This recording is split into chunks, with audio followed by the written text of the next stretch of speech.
Hi, I'm here with Lorraine Flower from Azure. Now, Lorraine has been instrumental in actually pulling together a faculty to produce the Heartful Leader, which is it's a program to develop conscious leaders. And Lorraine, I'm really curious, how did this program come about? Hi, David. Yeah, it's well, on the one hand, it's the culmination of over 20 years of working in this space of developing consciousness in organizations. And as a fellow conscious leadership practitioner, as you know, it's not a subject that is on everybody's lips when it comes to thinking about leadership. But nevertheless, over the last 25 years, has been an underpinning of the work that we've been doing with organizations and with leaders. And that had an impulse to write a book, which I did with my fellow director.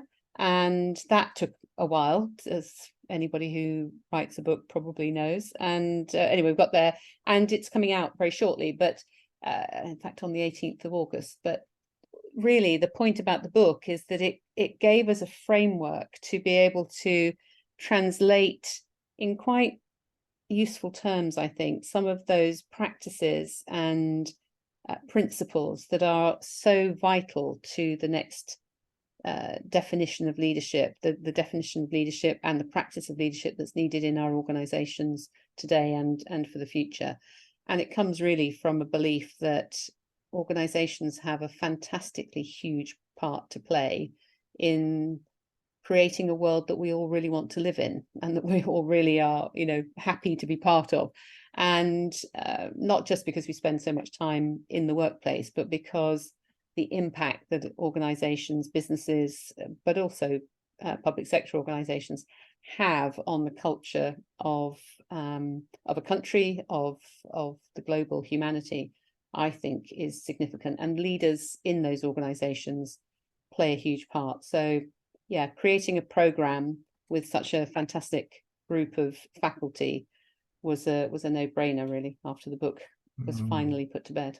Thank you, Lorraine. And I know I'm a member of the faculty, but what I was going to say is what I love about the program is the sense that you've got, we really want leaders who are committed to birthing their own highest potential and the potential of others in service of a better world for all. So Mm, I love that far-reaching vision. So mm. for those who are watching this, interested to find out more about the program, where do they go to, Lorraine?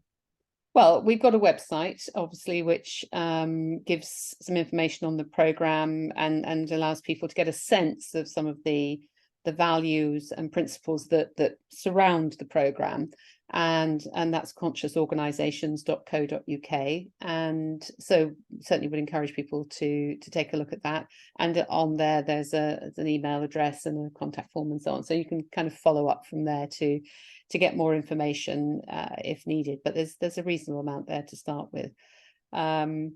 And of course, the book itself would give people a sense of the sort of territory that we will be in with this program, which is looking, as I said, at 5 core underlying principles, which are spiritual in nature, in the sense that they are universal. They have a truth, the knowing about them. I think when people read them, they would be able to see that it's not a matter of politics. It's not a matter of opinion, but there is some truth, I think, that people will be able to touch into, and that they'll recognize when they read those 5 principles on things like interdependence. We are all connected. We saw that through COVID. So what does that principle mean when we think about that in the better world for all sense, for example? So that's just one example. And also 5 leadership qualities that we think, believe, and can evidence through some case studies that we've been working with, that these 5 qualities will transform the way we think about leadership and the impact that it has in the world. Right. Well, thank you, Lorraine. I'll make sure I put a link below to both the website and also to the book. And thank you. Thank you.